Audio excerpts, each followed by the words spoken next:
So often we forget the power of the simple things to spark growth in our businesses, especially in the B2B space. In today's episode, I'm talking to someone who has leveraged the power of reviews and newsjacking, amongst many other things, and why that has been a game changer to massive growth for them and the space they have in the traditional industry that they have totally disrupted. Stay tuned if you want to follow in their successful footsteps. Welcome to Sales Without Socials. If you too are mentally exhausted from the constantly changing algorithms, you're not getting a return on the blood, sweat, and tears you put into your social media efforts, and know there must be a better way to market your business, then you are in the right place. I'm your host, Tanya Williams. I love pink, wearing 4-inch heels, and being the sparkly chief of everything at Digital Conversations. In the last 6 months, I have transformed my business growth by doubling down on the marketing strategies that actually work, and that doesn't include Facebook ads, Reels, or silly TikToks. So if you're like me and you're sick of being on the social media hamster wheel and want to focus your time on marketing strategies that don't suck your time without a result, then make sure you subscribe and keep listening. Are you with me? Let's dive in. And you know what? Let's have a little bit of fun along the way.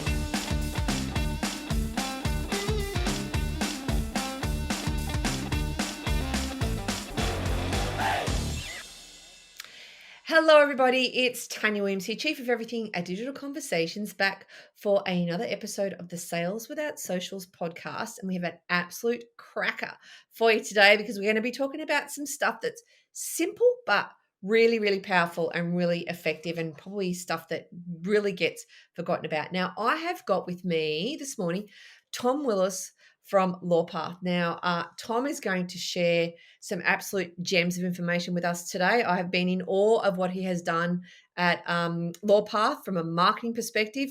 Super clever, very practical, and we're going to sort of unpack some of that today. Hey, Tom, how are you?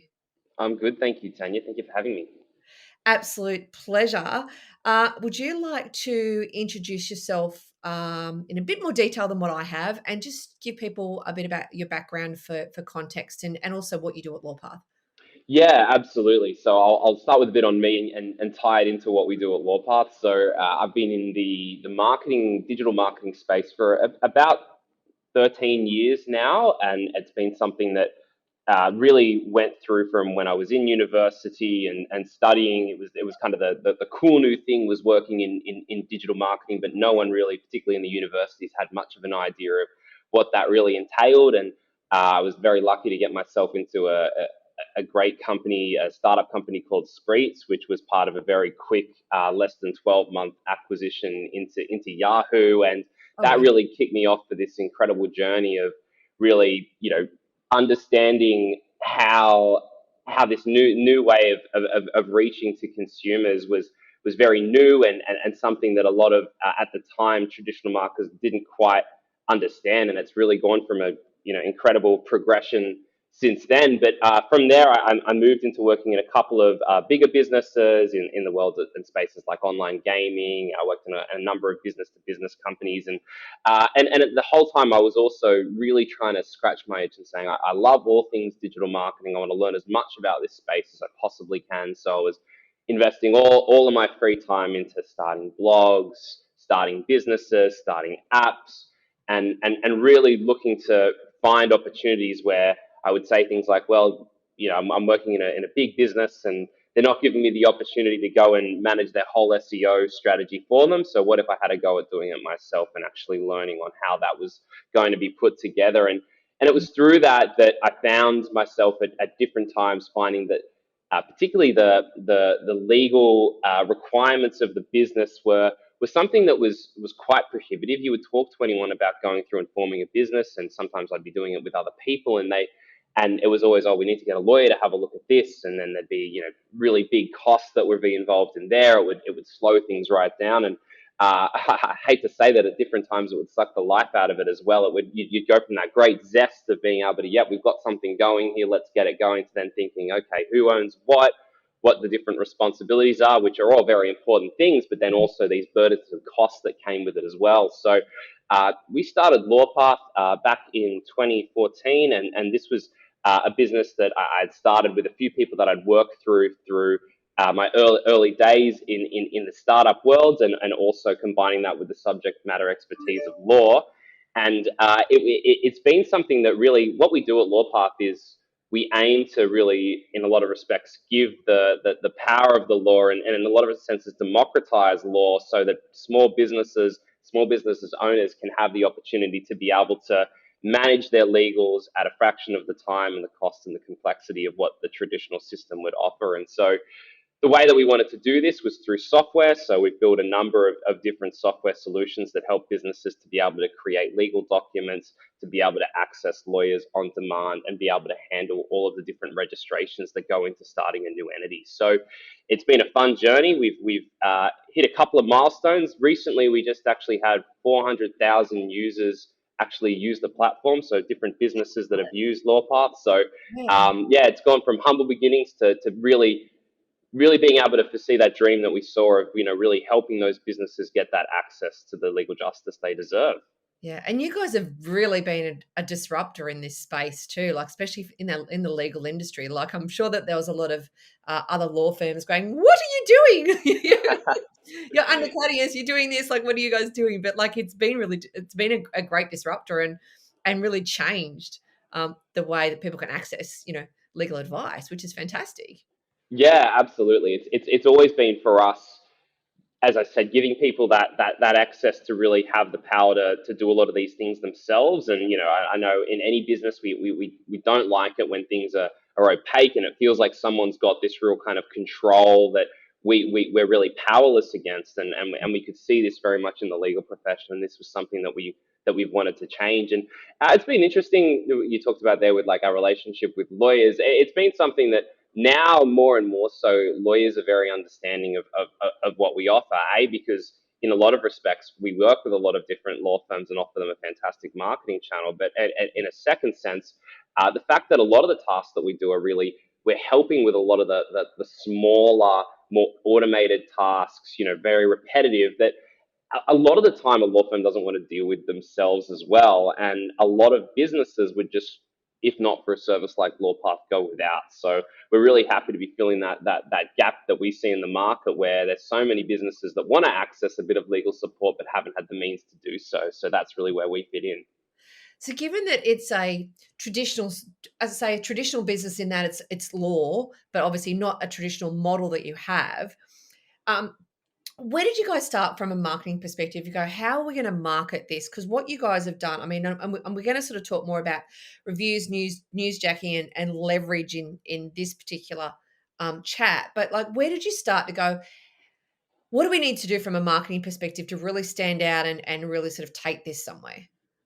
Yeah, so in the early days of when we were looking at it, we had an idea that the first areas that we were really involved in, one of them was really things like legal contracts. We had a really good content licensing agreement that we had with a big global legal company that we actually still work with, called LexisNexis, who license all of the Yep. different legal content that we send. Now, we worked first, the early days, we had all of these great access to all of these different contracts. And a big role for me was saying, well, we want to make sure that we can try to get the contracts that people are actively looking for first and foremost into their hands. And so a big part of it in the early days was really looking from a keyword research perspective of what is it that people are looking for, and then actually then making sure that we've got the relevant content and the contracts to be able to actually meet those needs. And a lot of the times, the contracts would have very heavily legalese type of names, when they were really something more simplistic in how people were actually looking for them. So a lot of the time, Happens before, right? It's those legal terms that people that you guys that lawyers use that most people go, "Well, what the hell does that mean?" yeah, exactly. I remember there was one, and it was like the approval to erect a advertising, propaganda, blah blah blah, like this whole piece of, when really all it was an advertising agreement to say that you could advertise on a piece of property. So it's just, and a lot of times breaking that down, and in the same way we wanted to help consumers to be able to break that down. We knew that that's the way that we needed to market it as well, because that's what people how they were going to find us was by really being able to simplify that and saying, yes, we can help you there. You don't have to go to a law firm and then they'd say, oh, okay, I know what you need. You need X, Y, and Z, and then it really kind of puts the balance of power back into their hands. So early days, we really focused on online channels and particularly search. So it was Yeah. building out that keyword research, and initially it was a lot of execution through paid search. So doing little tests of saying, well, can I get a few people through here? The cost per click on everybody who's clicking on my ad is this much, and then they're converting and purchasing this many documents, and then this is what my return on investment looks like, and being able to run little tests like that along the way. And we really did that with a large chunk of our legal products early days. So we run a lot of small little, minimum viable product tests of working out this is something that we feel like we can get the numbers to work in our favor. Yeah. And so, Doing it too. yeah, Yeah. yeah. So a lot of it in the early stages, we were very mathematical about things. And then we really shifted because what we found was that was really good in, you had a couple of quick wins, but what we found was if there was ever a month where we said, all right, we'll lower down our paid search budgets or we'll turn things off, we just found that we were very, very reliant on that in the early days. We hadn't really built enough of a moat or something that was memorable enough that people were coming back to us. So that was where we really made a much more of a shift into focusing through onto content marketing and SEO as well. And it was through that we were able to build ourselves into basically it was a layer that we added on that took a lot of investment into, but was something that I think we picked a really good time to do that, where there wasn't particularly a massive amount of competition in the market, but there were a lot of opportunities for us to grow. And so, we've written now over 3,500 articles on Yeah. different legal That's a lot of topics, on content. business That's a topics, lot of as a content. way of being able to, yeah, absolutely, as a way of being able to really build out I really look at it. It's almost like a forest in a lot of respects. You're planting a lot of seeds. You're writing a lot of blog posts and articles and producing a lot of content. And bit by bit, that content gets viewed, it gets ranked, and bit by bit, it becomes a really valuable part of your business. And the great thing is that then you start the new month and you've got that forest already in growth, or it's grown, and it means that you're just having to add to that and propagate bit by bit by bit, to a point where that's just layering on top of that. So search was really big for us in the early days, between that kind of balance between paid and organic. And then we've made shifts from there into, we've got a big email marketing pieces that we do, and I can talk a bit more through some of the different automations that we've got. Partnerships is a massive part of now what we do, and it was all in this. We probably did things in a lot of respects the reverse way to what a lot of people say, which is a lot of people are often saying, who your end consumer is, and then you just go really hell for leather at just being able to focus and make sure that everything's hitting them in a way that really satisfies them. Mm. We went at it a little bit of a different way, where we said, well, we want to just open the doors to give everyone an opportunity to find out about us. We look at ourselves as a new category in a lot of respects. We wanted to give as many opportunities to people to find out and work out if it was something that was going to be suitable for them.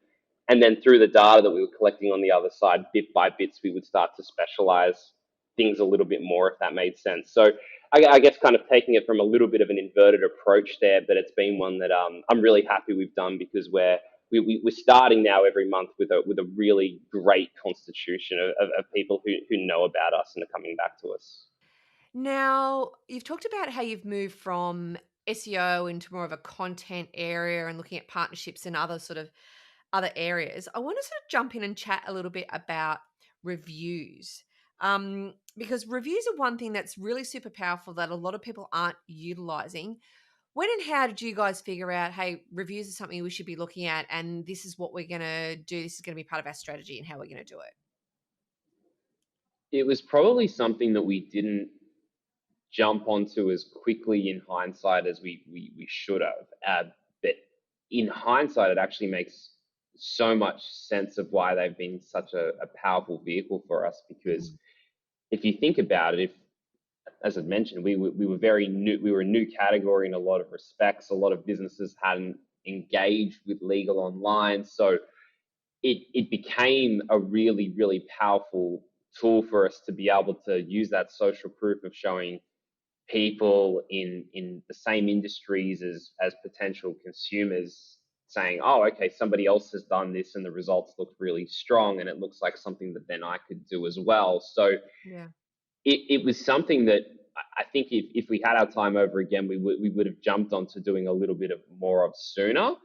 But what we ended up doing was basically overhauling anything that we were doing on reviews before, which were very kind of like ad hoc. Someone would be like, I love you guys so much. Where do I leave a review? And you just basically facilitate those Yeah. to then really being able to set something out where we tried to pinpoint different parts of within our platform, these real kind of wow, uplifting moments that would be at the height of when somebody was satisfied and really, in a lot of respects, pleasantly surprised with the results that they were getting. So, for a lot of it, it was we can do a near instant registration of somebody's new company. So when they actually then got issued that new company number, it was something that we would do as part of when someone would complete a legal document with us, and when they completed their review of that document, just going to sign and download that, we would prompt a review in that sense as well. So actually, kind of offering them within the platform Mm. became a really powerful thing for us It became at part of those the really process peak rather moments. than a, "Oh, we'll do it when we think about it," type thing. Yeah, exactly. Because I've always looked at it as I think email is an incredibly powerful tool, and that's where a lot of people are trying to do it with their reviews. Somebody is saying, "Hey, so and so, looks like you've had a great experience. Would you mind leaving me a review?" But I mean, I've always looked at email through, I guess, my background in email marketing and thinking, well, standard email gets opened at a 20% open rate and a click through rate of maybe 3 to 5%. So it's going to mean I'm going to have to send a lot of review Yeah. requests to really get the take up that I'm looking for. When if you can try to get people in the context of what they're doing at that time, it just really it becomes much more of a natural piece for them to do. Yeah. And also, I think another really important part of that is making them really realize that it's not a long process as well. It's something that they can do very, very quickly and then get back to what they were doing. So, Mm. making sure that you're iterating How that. are you collecting those reviews then, Tom? Are you sending them a Google review link? Are you like a Google link? Are you sending them, is it a video testimonial type thing? So as part of that process, Hmm. what are they actually doing in terms of the review piece for you?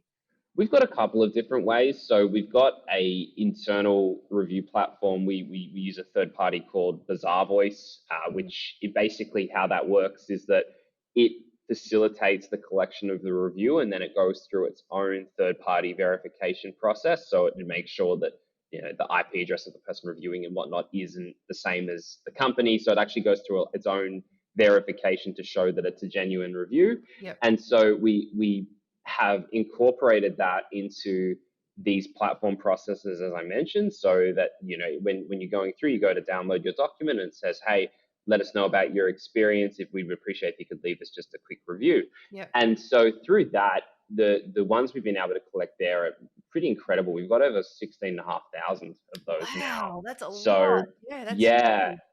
and it was something that again it was getting those platform prompts right. It was an absolute game changer in that regard, and so that's a big area for us. And then what we try to do is if somebody wants to is really really happy, and you can tell that through these shorter reviews that you're leaving, we'll ask a little bit more of those people in terms of just saying, hey, really appreciate you leaving us 5 stars.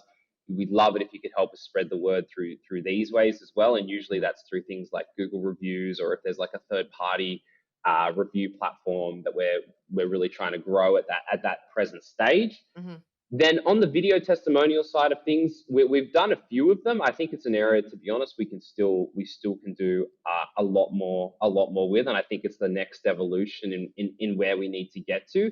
We've absolutely smashed it in terms of quantity, in terms of reviews. I think it's now the next step for us is building on that quality. So again, it's been something when we have done them in the past where it's again just tying it back to saying, well, we've got this initial indicator that you've had a great experience.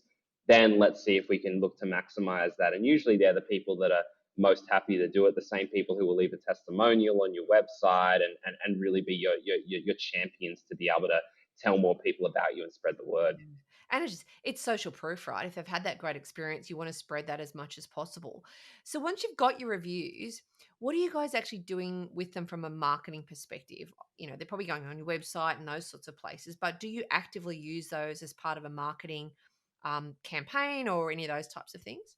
Yeah, well, we have so many that it's kind of hard at different stages to, I guess, kind of look at them entirely in isolation from being their own campaigns. We do a lot of Yeah. pushing them through our social channels. It becomes like just a good kind of constant drip that we can do in that regard.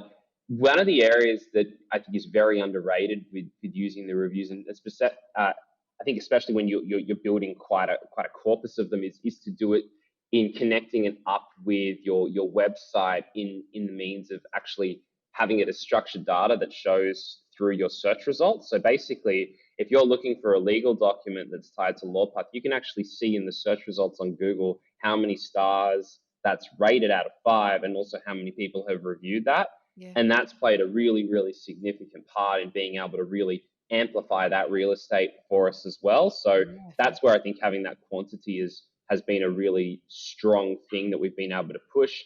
It's something that we use very, very heavily in our marketing campaigns, and because we've been able to get to a point now where we've got so many, we can actually tie things back on more like an industry level. So when somebody is coming through a purchasing journey with us as part of the email automations that we're sending, we can break that apart by the industry that they're in and actually show them reviews that are relevant to their industry as well, which Yeah.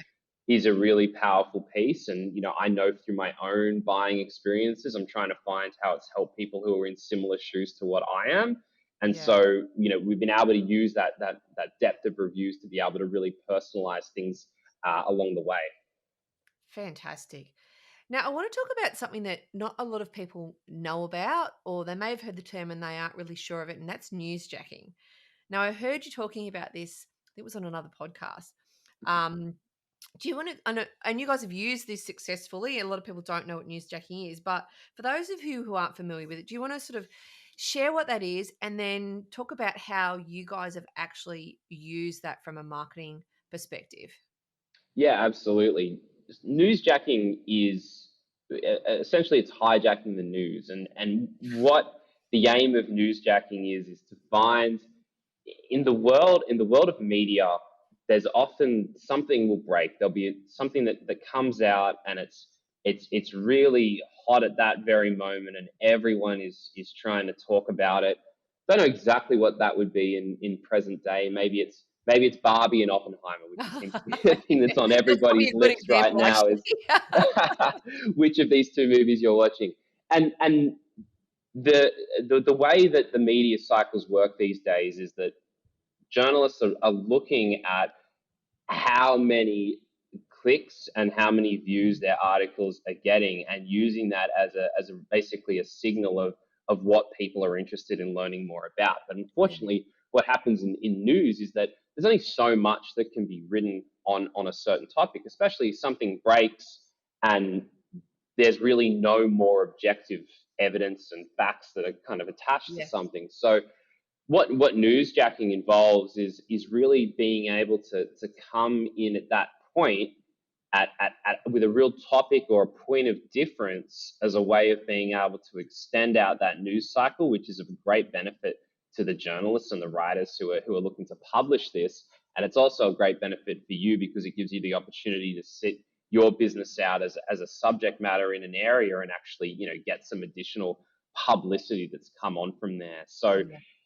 it's something that in the early days of LawPath we used really well as just basically getting our name out there, and we were pretty open to the different opportunities that we would go for. Probably the most success we had doing it was a couple of years ago. There was a piece that Taylor Swift was trying. Basically, BuzzFeed was running a campaign to get a Taylor Swift song into the Triple J Hottest 100, which for anyone who is across the Hottest 100 is a no-go zone in a lot of respects. It's seen as a very focusing on independent music, and so there's this big campaign saying that "Shake It Off" by Taylor Swift was the best song of the year and it should win, and everyone was talking about it. Had this big hype piece behind it, and we wrote a piece on our blog basically saying that terms and conditions of the hottest 100 was set out in a way where Taylor Swift, if she wanted, could contest the fact that she wasn't going to be in the hottest 100, and Mhm. there were legal grounds and everything else. And she was never going to do that. I'm sure she's got much better things to worry about, Yeah. but it gave a point of difference to the story that then all of the media were very interesting and followed. And then we suddenly were getting calls from the Guardian and from a number of different pop culture publications to actually then run this angle of the story. And it was great for us because it meant that people who hadn't heard of us, there was a little introduction to what it is that we did. Yeah. And then also it's something that now gets constantly referenced. It's from an SEO perspective, it's somebody who's linking back to your website from a very reputable publication. And it's in just another area where it's showing credibility. And I feel like we just talked about reviews and really the social proof side of it. The other component of that, which is such a powerful piece, is getting yourself into a notable publication that people Yeah. say, well, if they're going through the effort of actually featuring them in there, there's got to be some runs on the board. There's got to be some It's credibility credibility. attached there. Yeah. So it plays that same way, and it's something where you're going to get a lot more success than if you were to go to a publication and say, "Hey, do a feature on me because my business is great." There's no interest that's going to be Yeah. there. So you've That's always got to find that really clear, distinct angle. And I think that's the thing with newsjacking. It's being aware of those opportunities or keeping your eyes out for those opportunities when they pop up because they're not going to be there every day. Really depends on the topic and how you can then draw that line between what you do and what's happening in that topic so it makes sense as well. Because obviously there's stuff that you just go, well, hang on, how do we even bring a comparison between these two things, right? Like Barbie and whatever it might be. But um it really is, I suppose, just keeping your eyes out for opportunities. And when there are things, go, hang on a minute, how can we look at this from our industry perspective or our expertise perspective and make it really relevant for someone like the media, as you said, to extend that out because it makes perfect sense. But it's one of those things that I think that just isn't on people's radar because one, they don't really know about it or know how to do it. Is probably the next step to go, well, that's great, but what do we do? So how did you guys, when you've done it, how did you decide to go with a particular topic? Like, has something come up and you went, oh, hey, yeah, there's something we can use this and use this angle. And I suppose how often do those opportunities come up for you as well? Yeah, I think it's something that if you were really investing a really great amount of your resources and time into, you could have pretty consistent success of every 4 to 6 weeks or so having different success in different publications. I think the Yeah. key part is that publications are very mindful of the fact they don't want it to become all about one business. They want to be giving a good balanced Yeah. piece there. So it's rare to be able to get featured in the same publication unless there's controversy, really more than once every 3 months or Yeah. so. But in saying that, I think where it really looks to start is a lot of the time you've got to have an interest in it. You've got to really be part of reading the news cycle and really consuming it. I find where we've had the most success in doing it is where it was something that we were very behind the backstory of what was going on and why it was such an interesting piece of news. I think if you're trying to just say, oh, I saw a headline and I don't really know a lot about it, and I'm just going to try and make this kind of Yeah. Just loose wouldn't tie work. into what I do. It's Yeah. it's going to be really difficult to do, and you're just going to fall. A lot of the times you just don't have the context, so you don't really present it in the best way. But I think one of the other parts that's really been valuable there is when we look at this is the if you can get it where a publication, if you know what one of the journalists has recently published on an area, so they don't always have to be the biggest, hottest news story, but if it's something that a journalist just published, so in our example, I know, we got a couple of features one time where someone had written a piece on getting out of a gym membership, and Mhm. we could help in terms of like the legal side of that. But if you know what's been written, and you say, really like this piece that you just did. I've got a couple of interesting kind of follow-ons that you might want to do. And then the journalist can look at it and say, well, this piece did really well for me. I'd love to have some sort of way of being able to kind of continue on the momentum that I've built from here and with the readers that have already enjoyed that piece. Is there something that I can look to attach on there? And then it really becomes a process of you either, in a lot of respects, where we probably had the most success is writing our own piece and then sharing that. But then also Mhm. you can just share quotes. you can share data. A big area for us is we're very unique in the fact that we have legal data on things like the legal documents that different businesses have created and the trends that are attached to there, Yeah. and that gives us a really unique data set to then be able to go to a journalist and say, well, this is a really unique thing that's happening, that's an additional take that you're not going to see through just basically the lens that you have on Yeah. it. So what's your unique insight that you can provide? And then the other thing that all in anything to do with PR, it's all about having a really strong, I feel like a really strong point of difference. It's something that people reference where you might have a really strong contrarian opinion to something, or you really are in real support of someone who's controversially against something, or whatever it might be. Yeah. Taking a really strong defining stance, that's the piece that is really newsworthy. People don't want to know that you're on the fence and you're impartial Yeah. to things. That's right. It doesn't make for good news. But if you can say there's a strong take here, here's why I'm qualified to talk about this, that's when I feel like you find that really good balance of success where the media it's at that hype of where they need more news on something. You're coming in with a strong opinion, and you've got really some runs on the board in your area of expertise. That's for me the And I perfect think in formula. general, professional services businesses don't do that very well. They're so worried about upsetting one person, or we can't say this, or we can't be known to be having an opinion about a particular area. And I know with some of my clients, I say, hey, sometimes being a little bit controversial can be a good thing. And you've got to stand behind what you believe in and your values as well. So if something goes against what you believe and you stand out against it, I think that can be a positive thing, because you're always going to attract the right type of clients to you anyway. Because as you know, there's no way you can 100% please every single person, and you probably don't want to either. So I think it would be good. I'd love to see more professional services businesses take a bit more risk and be, a bit more quirky and a bit more, controversial with some of the stuff that they're doing from a marketing perspective, rather than playing it so safe all the time. I think they're very scared of upsetting and ruffling feathers and stuff like that. And I'm like, yeah, sometimes it's good to do a bit of that, like, Yeah, yeah, absolutely. I think it extends beyond professional services. I look oh at it yeah, as really, in sometimes I think it's marketing departments in general, in kind of in-house teams as well, that true, yeah, where we play things very safe, and a lot of the times I feel like the role marketing gets stuck playing a role of just, well, we're applying more red tape. We're making sure that things are absolutely on brand and that we're not deviating out in any kind of a way. And it's meaning that we don't give ourselves in a lot of respects a lot of opportunities to do things that attract more eyeballs, and that, yeah, as you said, sometimes can be contrarian or a little controversial. But in yeah, a lot of respects, yeah, no, I definitely agree with you.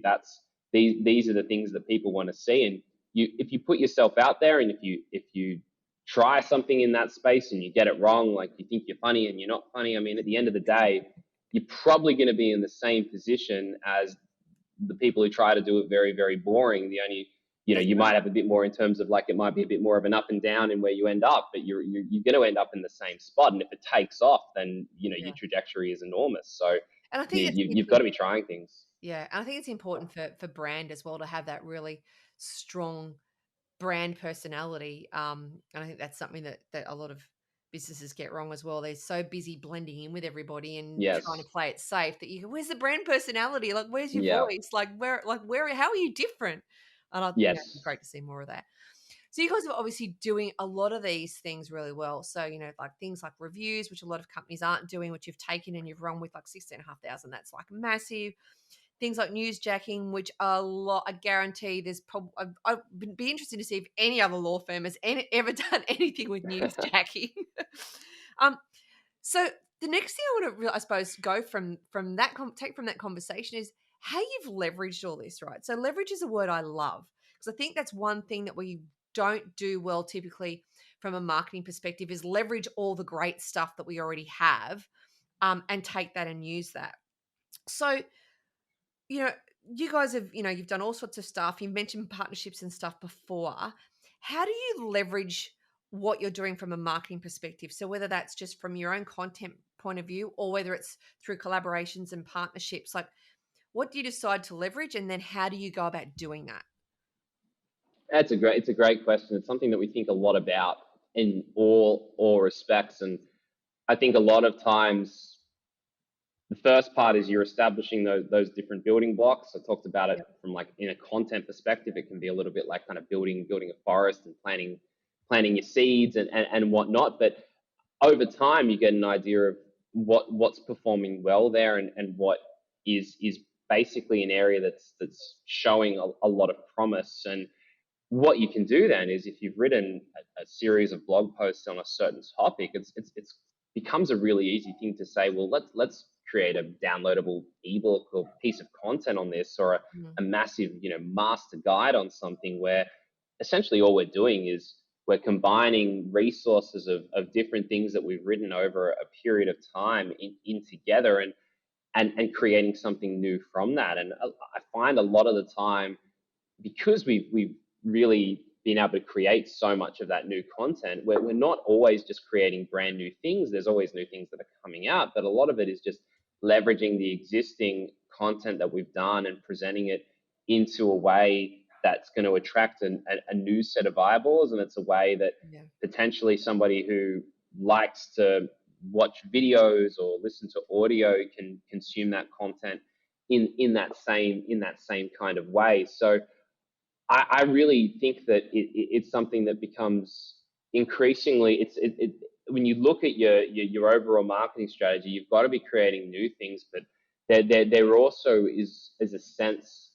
I think a lot of people just really over-index on that to a degree, and they spend Yeah. so much time building out some new content that they're investing a lot of time and money and resources into, and then they give it a little bit of a promotion push, and then that's basically it. And Yeah. I think a lot of the time you've got an opportunity to go back and say, well, is there a way I can repurpose this that a new set of eyeballs haven't seen? And it's a really important thing to consider, is that you've always got this idea internally that everyone's looking at everything that you're doing, and Yes. you're on the grand stage, and every change Yeah, you that's make, true. somebody's going to be like, Someone sees it. I've seen this before. They're running out of ideas. But every Yeah. time that you're going out and doing things like that, you're reaching a new audience. And it it's something that I think you can do. Another thing that we do with it is, we turn high performing content then into webinar topics that then we Yeah. present through a way Great where we idea. can do it in more of an engaging opportunity as well. So we really look at saying, well, we've got an initial building block, and we'll use that as a way, and through the analytics that we can see what the performance looks like, we can then repurpose that and leverage that into different mediums, that give us an opportunity to meet people at different stages of their purchasing journey. Yeah. And I think, look, I talk to clients about this all the time in terms of the content piece. And as you said, everyone's always focused on you. I need to create this, I need to create, which is great. Obviously need new content, but they always forget about the great stuff they've already got sitting there. So exactly the great blog post that performed well, or this download that we've created that's been sitting there we haven't really utilized, or whatever it might be. And I think it's such an important thing to look at all of your content and everything you've done from a marketing perspective and go, well, how can we repurpose or reuse or recycle, some of this stuff, particularly if it's evergreen content, right? Rather than constantly being looking at the new stuff.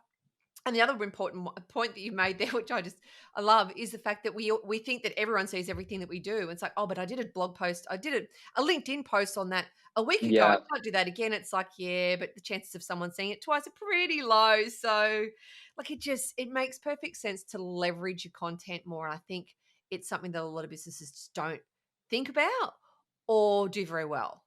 yeah, yeah. And I think about it in the same way. In big area for us is email marketing, and I think email Mm, marketing is an area where a lot of businesses go through this thought process of, I'm worried about sending too many emails. yes. I already sent an email this month. And Yeah.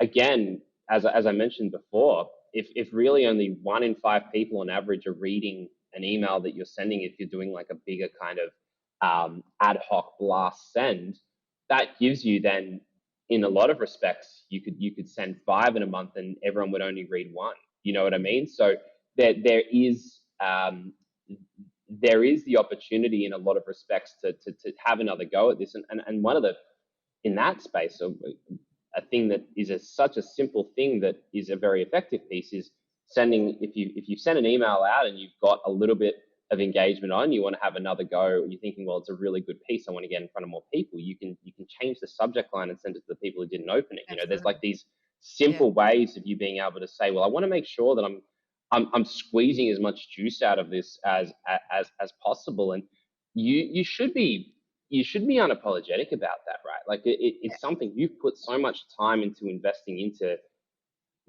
trying to build something that you really strongly believe will add value. Then you should really make sure that you give it everything you've got in terms of actually getting it in front of people. Especially if it is educational and it is something that's like a really valuable content piece that you know they're going to get value out of. Like it makes sense to do that. I think, as you said before, like everyone's so scared of going, oh, but if I send too many emails, they'll unsubscribe or you know, like, and again, if they're on your list, they're probably interested in what you do to start with, so they probably want to hear from you. It's that Hmm. whole thing. Um, That's well, right, I mean, exactly.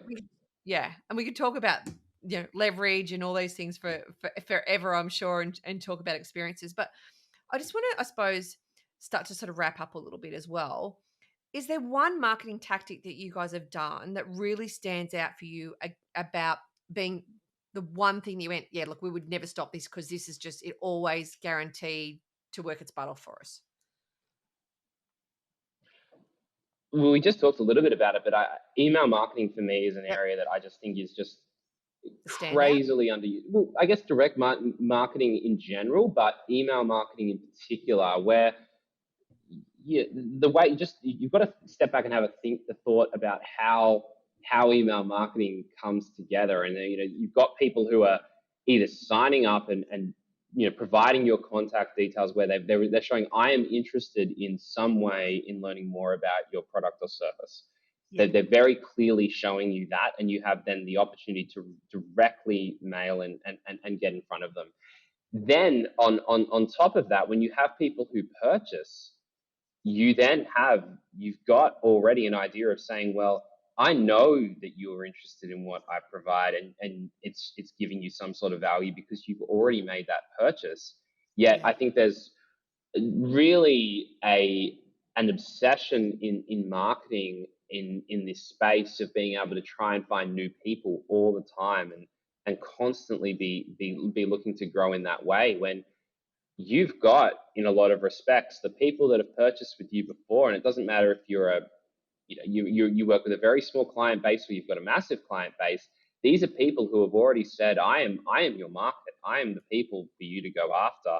And you'd be amazed at how many times just actually reaching out to them and providing them with it doesn't have to be a discount or an offer. It's just really mm, a lot of respects just saying I've into a got some solution. Yeah, availability or my schedule's filling up or just actually being able to reach back out and checking in with them. And you would be absolutely amazed at how many times someone's been thinking about that and they've been thinking, oh yeah, I'm in the need for this and often they just need that little prompt of being yeah. able to get them over the line. And I think it's really an area where there's a lot of opportunities, and I think a lot of people find that these days they shy away a little bit from that. They're always looking at the cool new thing to go after, and they'll invest in.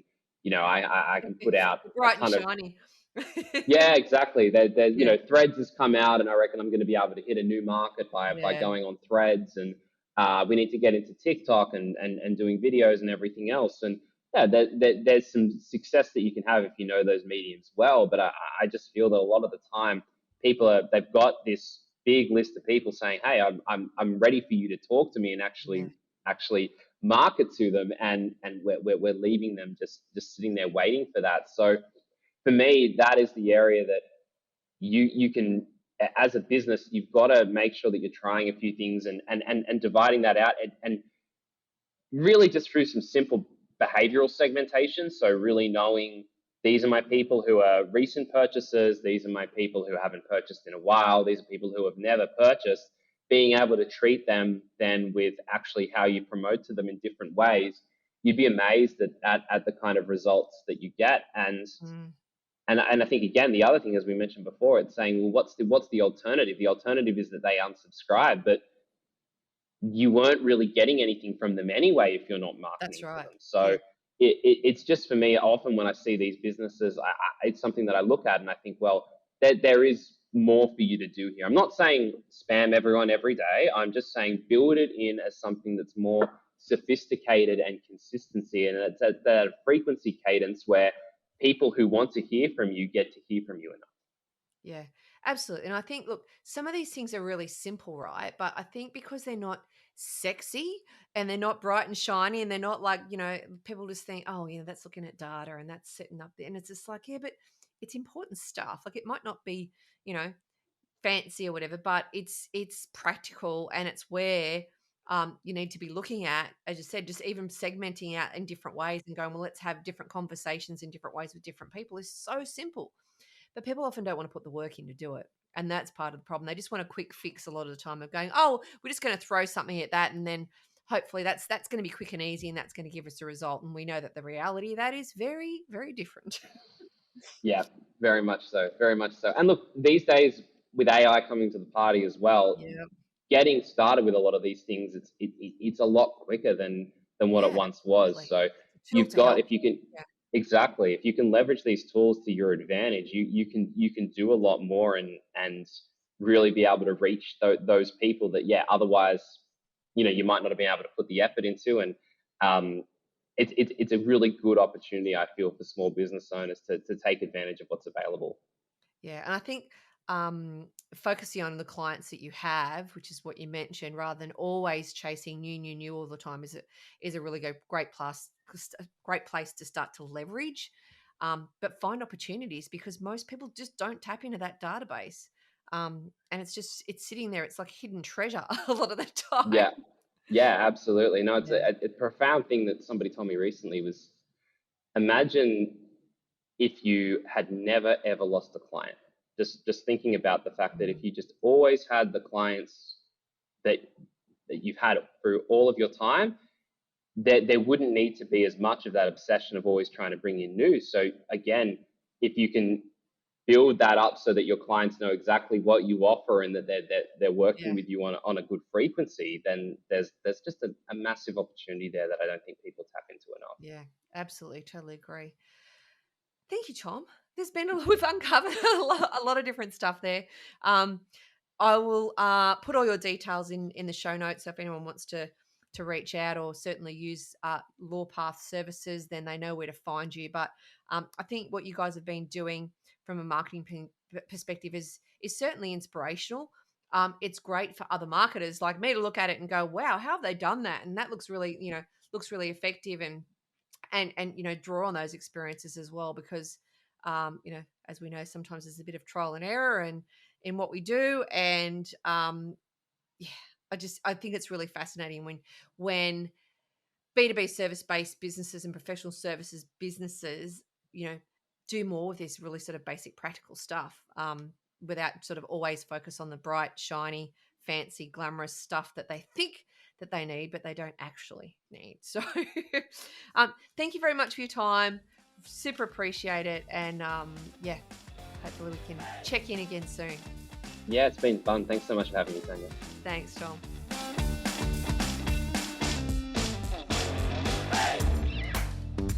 If you are curious about how your business can make sales without focusing on social media, then I invite you to check out the Sales Without Socials program.